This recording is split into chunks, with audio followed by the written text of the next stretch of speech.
Good morning to all. Welcome to the chemistry lecture. I am here Vikram Raj Prohit.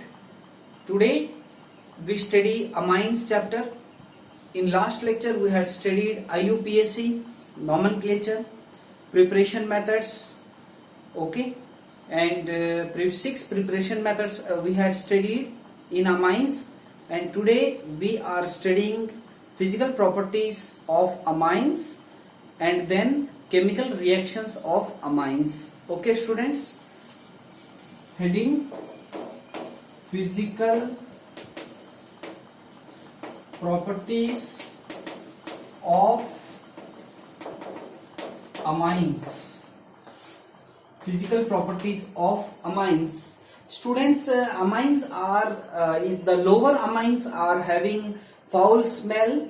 Okay, they are having fishy smell. जो fish market में किस तरीके से smell आती है, उस तरीके से स्मेल आती हैं in small in low carbon containing this amines. Okay, and in higher amines the smell is somewhat fruity smell.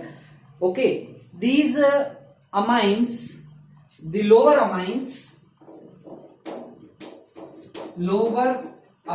or lower aliphatic amines to 7 carbon amines, 7 to 8 carbon amines. These amines are very important, and these are in the liquid state. These amines are in liquid state, and further amines are in the solid state.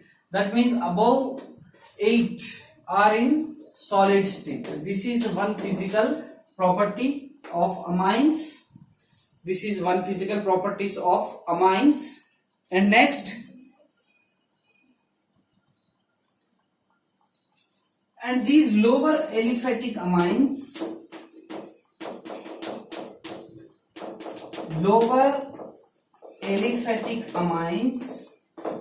are soluble in water. This is very important because lower aliphatic amines are soluble in water because they form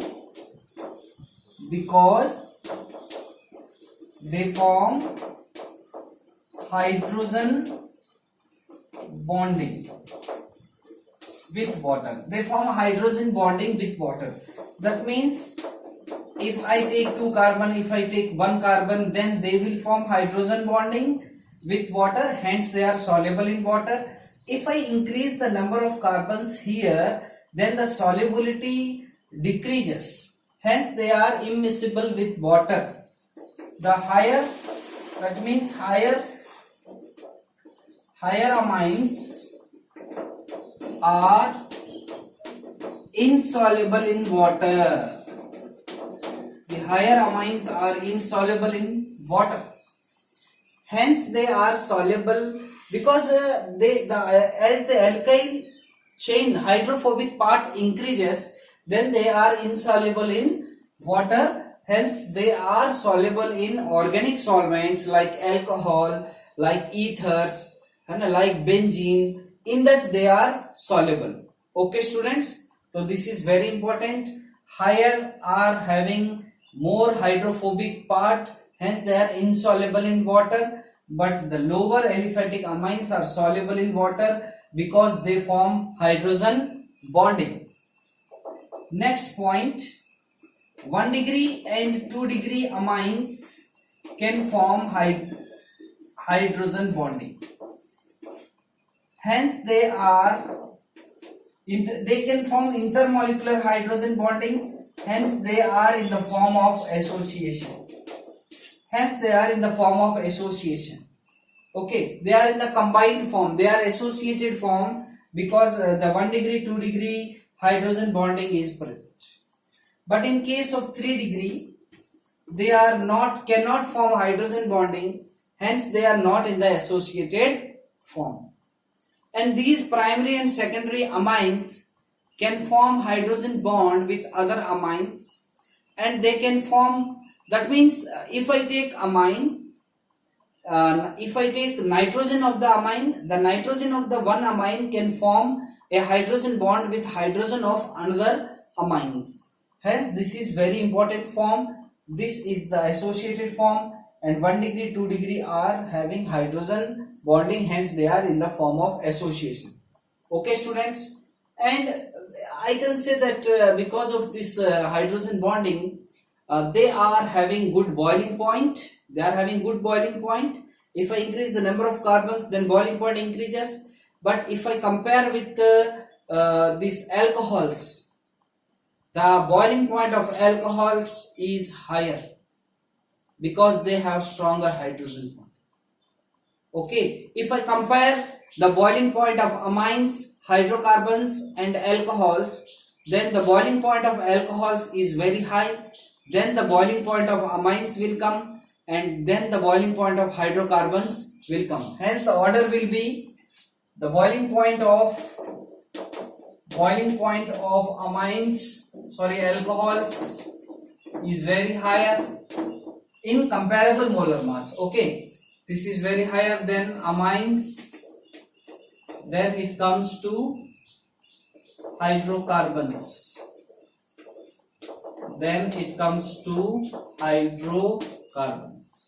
This is also very important point. Please note these points. Boiling point of alcohols is very higher than amines, is very higher than hydrocarbons in comparable molar masses. That is also very important.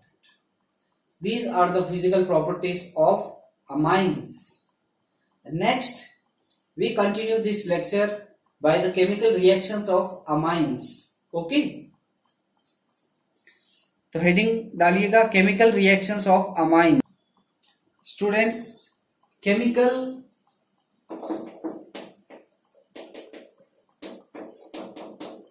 reactions of amines.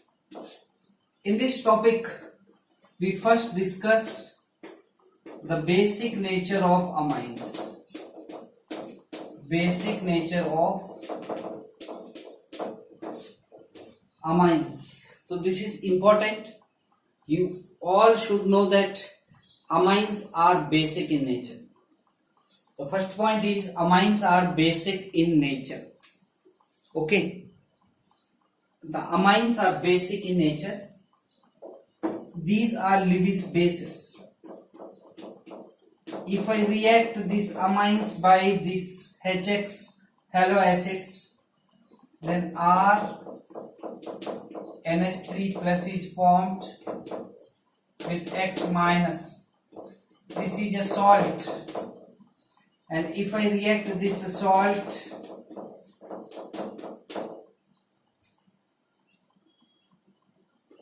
with a base NaOH or OH minus, then it forms primary amines plus water plus X minus.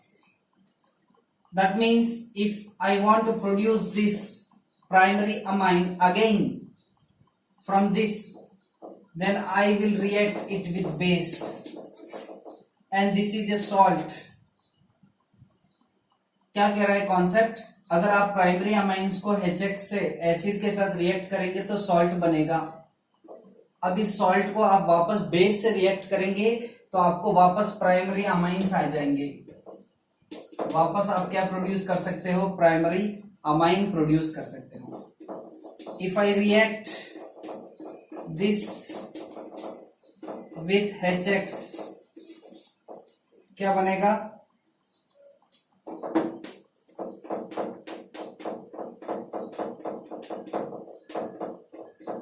Salt बनेगा. अगर इसको OH minus से react करूं तो वापस आपके पास वही बनेगा जो पहले लिया है आपने, एनिलीन बनेगा. Water plus X minus. Okay, तो ये सारा जो है ये this is based on the basic nature of this primary amines.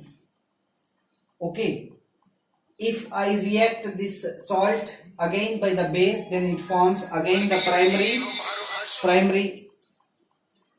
Okay, the primary amines are formed. these salts are soluble in water. These salts are soluble in water, but you know that amines are insoluble. Amines are lower amines को छोड़ के the higher amines are insoluble in water. They are soluble in the organic solvents. Hence, if I take this salt and if I want to separate from this salt the primary amine, अगर आपको primary amines जो है वो आपको इस salt से separate करना है, तो you can separate easily by this concept. You can react it with base. Then primary amines are formed, and these primary amines are soluble in organic solvents, and these salts are soluble in water. This is important concept for the separation of amines. It is very important. Next concept, if I react this with देखो, if I react this with water, then what will be happened? देखो यहाँ पे आपने primary amines लिया है, आपने water के साथ रिएक्ट किया, अब यहाँ पे बनेगा NH3 प्लस, है ना। देखो ये जो है NH3 प्लस बन जाएगा और यहाँ पे हम OH माइनस ले लेंगे, क्या बन जाएगा RNH3 plus plus OH minus बन जाएगा। This is very important. अब देखिएगा ये जो है इसके अंदर से क्या ले लिया है, H प्लस को ले लिया है और ये खुद OH माइनस बन गया और ये क्या बन गया, H प्लस को एक्सेप्ट किया, इसलिए इसको हम बेस बोल रहे हैं। The basic nature will, these are Lewis bases because they are accepting H plus, and these are having lone pairs. Due to that lone pairs, they are accepting H plus. Hence, they are Lewis bases. And here, if these basicity is depends on Kb values, Kb and pKb values. These are very important. pKb and Kb. You all know that Kb is inversely proportional to pKb. If Kb is higher, then pKb is lower, and Kb is directly proportional to acid basic character. Basic nature or basic character. Kb is directly proportional to basic character, and it is Kb is inversely proportional to pKb. Okay. Behind this concept, I will write behind this equilibrium constant equals to this RNH3 plus OH minus concentration upon this concentration, that is RNH2 H2O. If this water I will get this side, then R NH3 plus OH minus R NH2.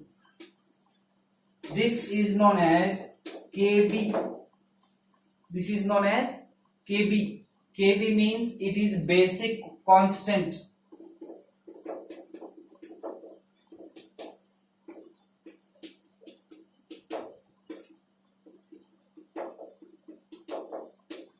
Concentration of primary amine.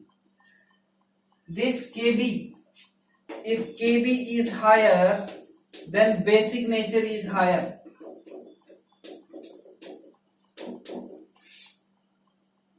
Hence these are bases.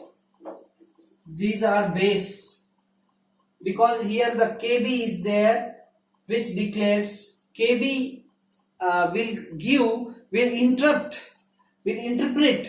the basic nature of these primary amines. That is very important. Okay. Hence, the basic nature will depends on Kb values. Okay.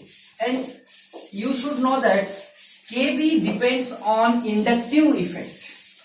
Okay, kb depends on या kb values are interpreted by I effect, and you all know that there are two effects, plus I or minus I. Okay, and this basic nature also depends on solvation effect, steric hindrance, etc. These two are major and this one is major effect. I effect, solvation effect, steric effect.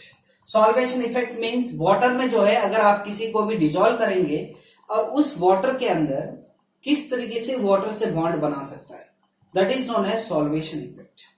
Steric effect hindrance आपको पता है और I effect जो है आपने study किया है.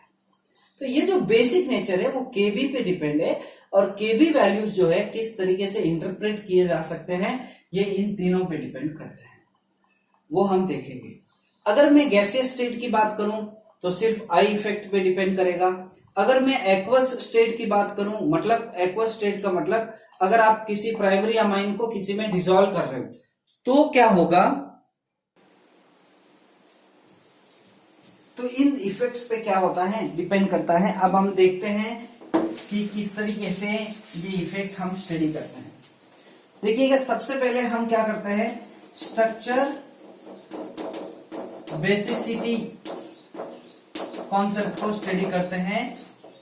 Structure basicity, अब इसमें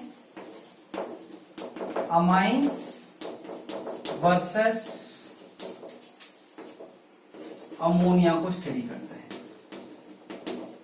we will compare amines with ammonia, कि अमोनिया से भी अमाइंस ज्यादा बेसिक क्यों है और ऐसा क्या है. ठीक है, स्ट्रक्चर बेसिसिटी मतलब स्ट्रक्चर पे भी डिपेंड करता है कि कौन सा अमाइंस ज्यादा बेसिक है या कौन सा अमाइंस कम बेसिक है, वो हम देखते हैं यहाँ पे. ठीक है, तो ये जो अमाइंस है देखिएगा यहाँ पे, अब जो अमाइंस है अगर आप उनको कोई एसिड दे देते हो या वाटर दे देते हो तो वो क्या करता है, H+ क्या करेगा, गेन करेगा. अगर कोई अमाइंस है, अगर कोई कंपाउंड H+ को गेन करता है मतलब वो दैट इज बेस. यस या नो, H+ गेन करेगा तो वो बेस होता है. अब जितना fast is of formation of the cation, अगर H+ अमाइंस गेन करेगा तो कैटायन बनेगा. तो जिस फॉर्मेशन, अगर कैटायन का फॉर्मेशन बहुत ही आसानी से हो रहा है, बहुत ही स्टेबल हो रहा है, मतलब वो अमाइन जो है उतना ही ज्यादा क्या है, बेसिक नेचर उसमें है. ठीक है, तो हम ये देखते हैं कि अमोनिया ज्यादा H+ लेकर स्टेबल बनता है या अमाइन H+ लेकर स्टेबल बनता है, वो हम यहाँ पे स्टडी कर रहे हैं. ठीक है, तो देखिएगा RNH और H प्लस H+. ठीक है, इफ आई गिव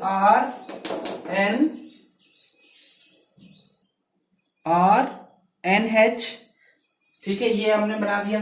क्या बनेगा यहाँ पे, H और H बनेगा, ऊपर क्या आ जाएगा, प्लस चार्ज आ जाएगा, है ना, ऑब्वियस है.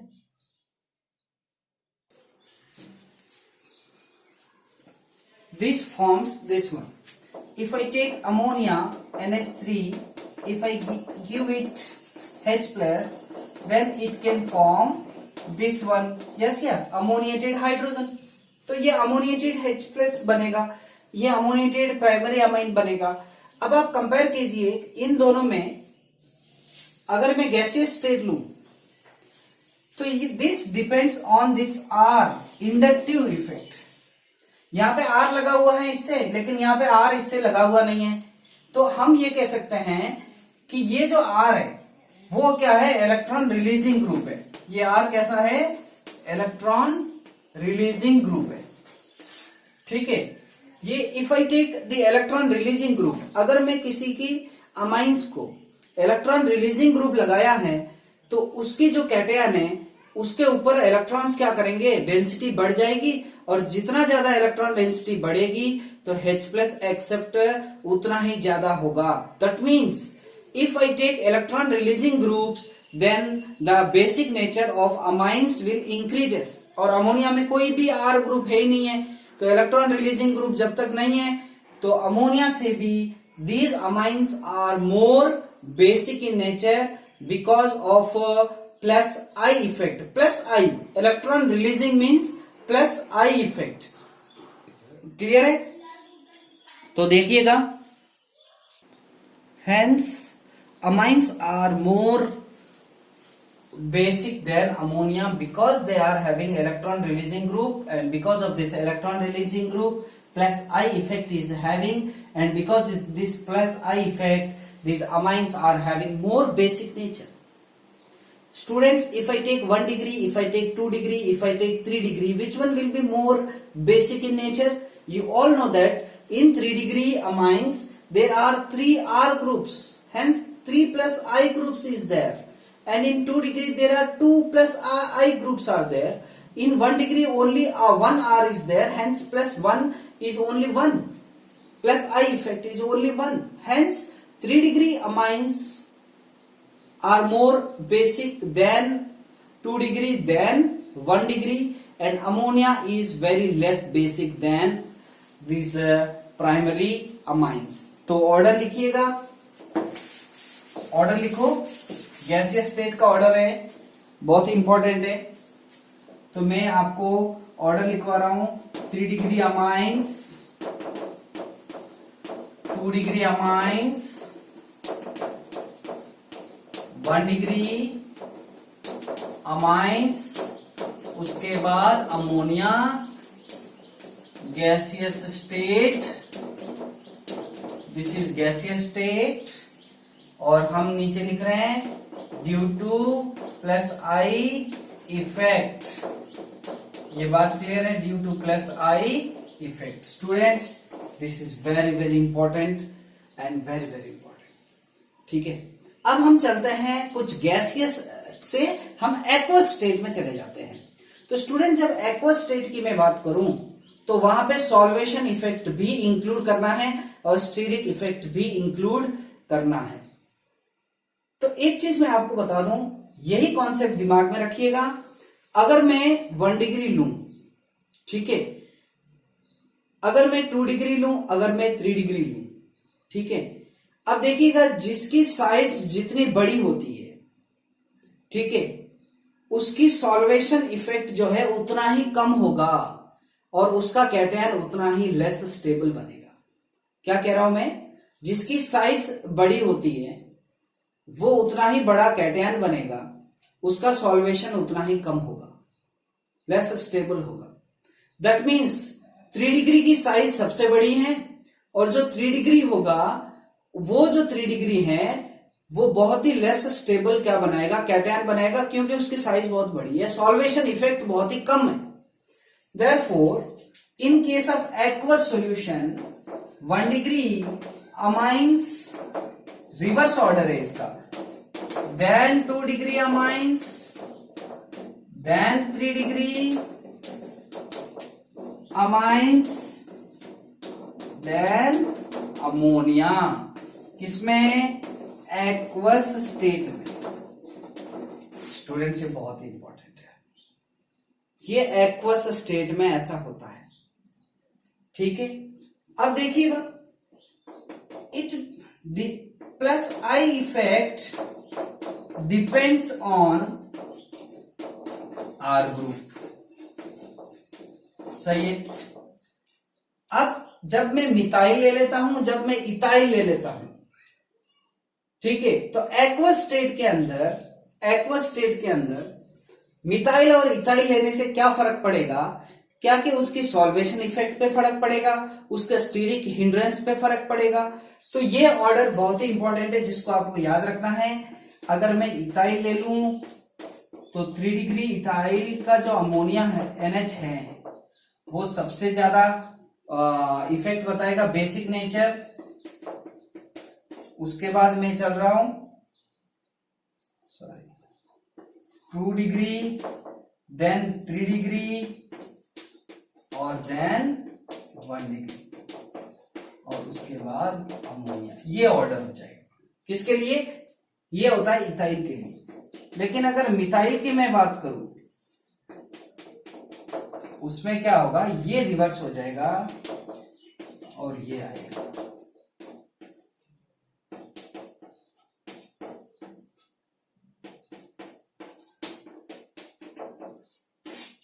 देखो ये ऑर्डर हो जाएगा, ये बहुत ही इंपॉर्टेंट है, मिक्स इफेक्ट है ये।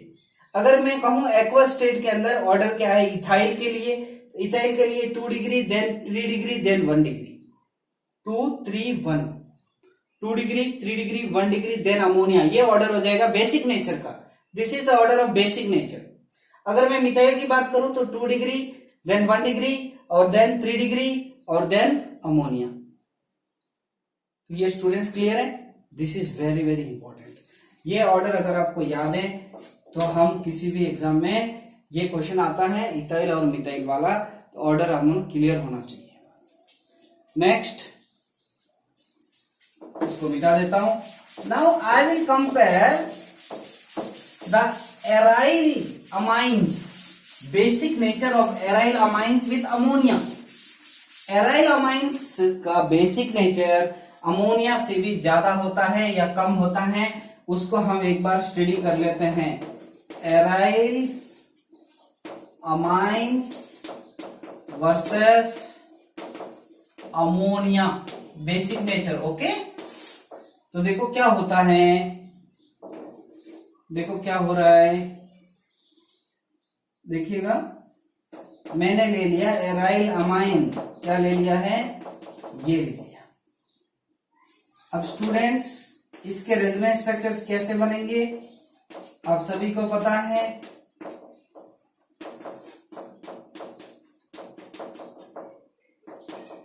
ना, ऐसे ही बनेंगे।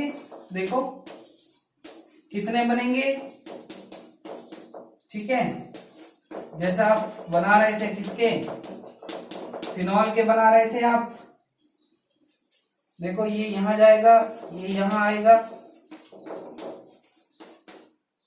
ये यहां आ गया,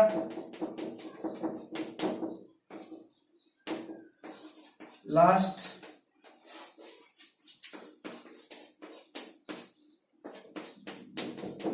ये बन जाएगा 1 2 3 4 5 रेजोनेटिंग स्ट्रक्चर्स बन रहे हैं।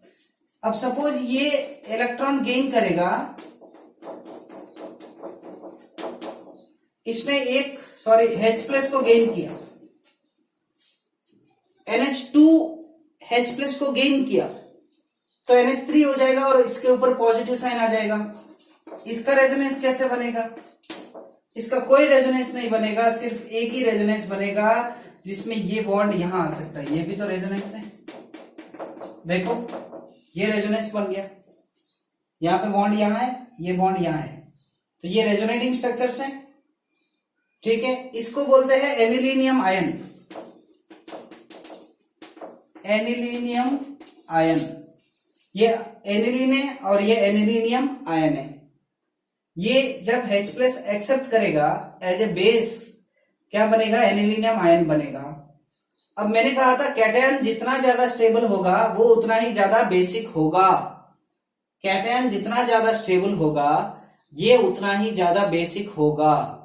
इसने H+ गेन करके एनिलीनियम आयन बनाया है, जिसके रेजोनेटिंग स्ट्रक्चर्स कितने हैं, सिर्फ 2 है, और इसके रेजोनेटिंग स्ट्रक्चर्स कितने हैं, 5 है।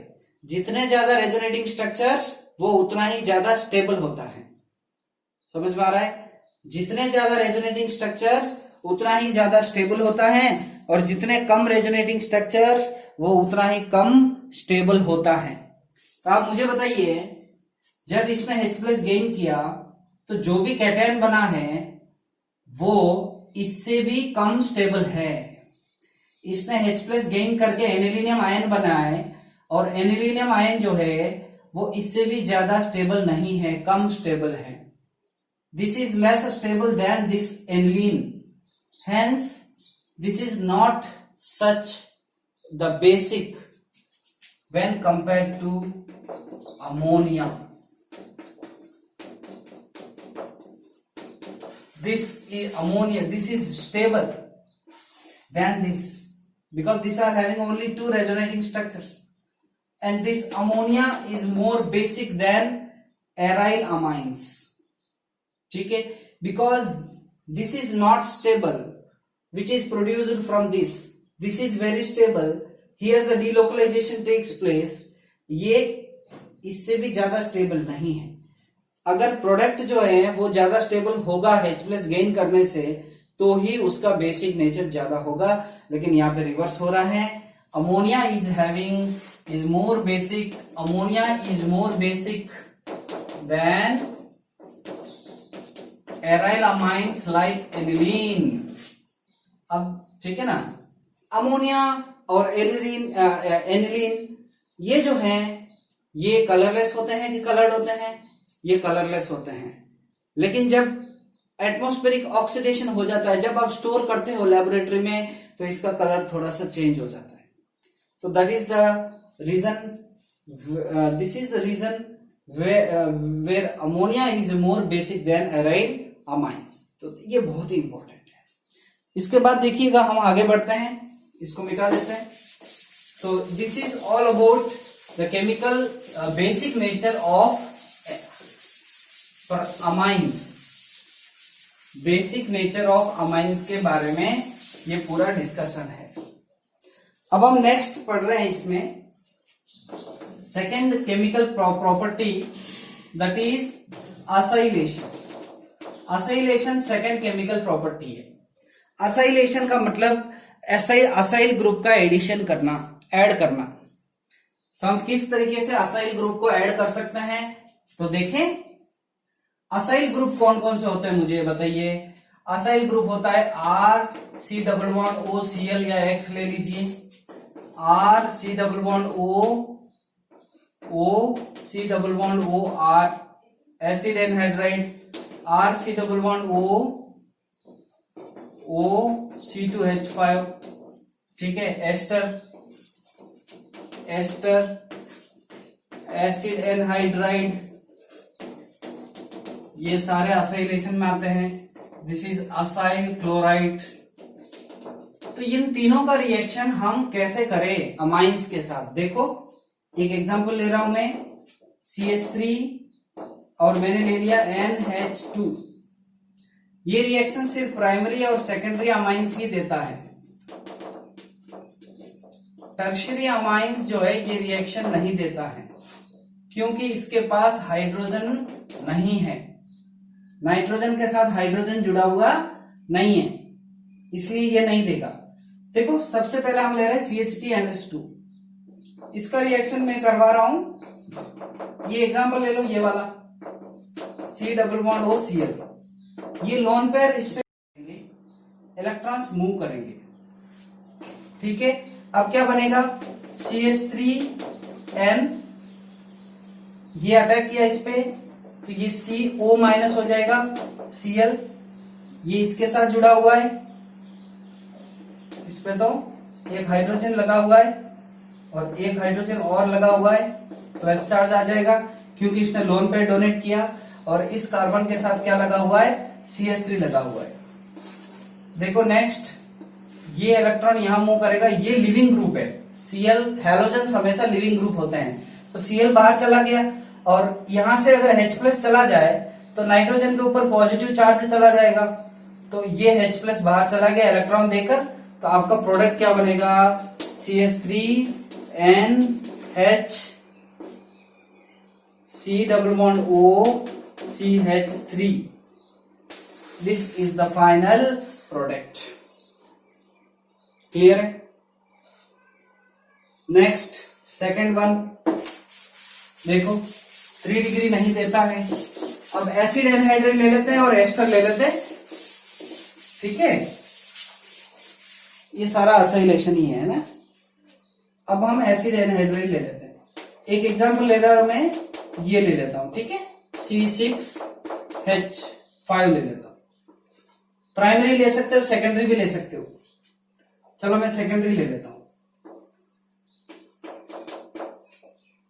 अब इसका रिएक्शन मैं कर रहा हूं, CH3 C double bond O C double bond O CH3। तो देखो कैसे होगा, ये लोन पेयर क्या करेंगे, इस पे अटैक करेंगे, ये इलेक्ट्रॉन यहां जाएंगे, ठीक है।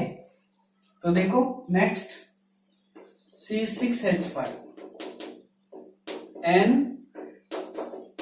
इस पे क्या आ जाएगा पॉजिटिव, इसके साथ क्या लगा हुआ है CH3, और ये किसके साथ बॉन्ड किया है CO माइनस, और इसके साथ क्या लगा हुआ है CH3, इसके साथ और क्या लगा हुआ है ये वाला ग्रुप।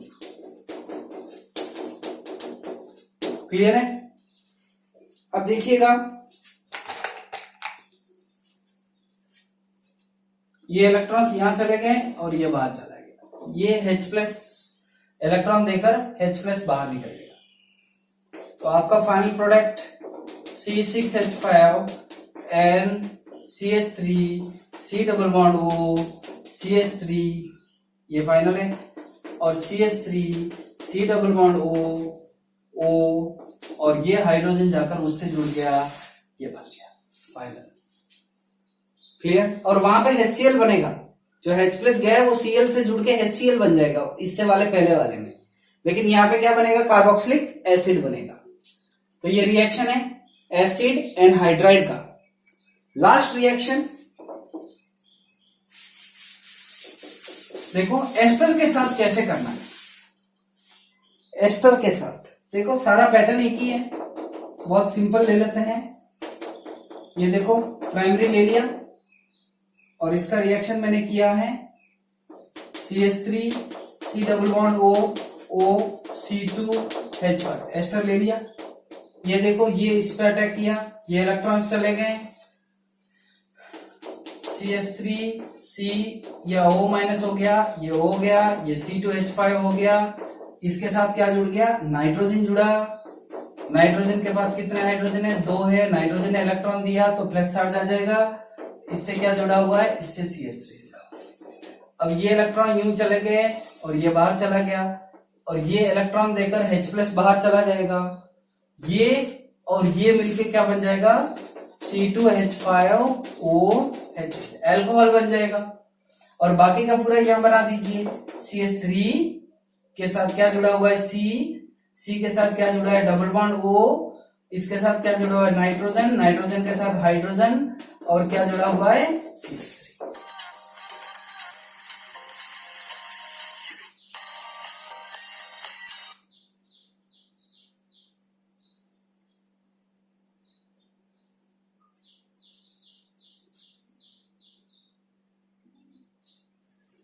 तो स्टूडेंट्स ये जुड़ा हुआ है इससे, और ये बन गया फाइनली, और इसके साथ बाई प्रोडक्ट क्या बन गया अल्कोहल बन गया। इससे सबसे पहले में HCl बाई प्रोडक्ट है, उसके बाद कार्बोक्सिलिक एसिड और इसमें alcohol. Thank you students, these are the 2 chemical properties of amines. We will continue the next topic. तो ये है आपका टॉपिक स्टूडेंट्स, तो ये प्रोडक्ट बन गया है। Thank you students, have a nice day. Next lecture में हम वापस मिलेंगे और इस टॉपिक को कंटिन्यू करेंगे, नेक्स्ट टॉपिक को केमिकल प्रॉपर्टीज को। Okay, thank you students, go through the video, please ask any type of doubts you have based on the subject. Thank you.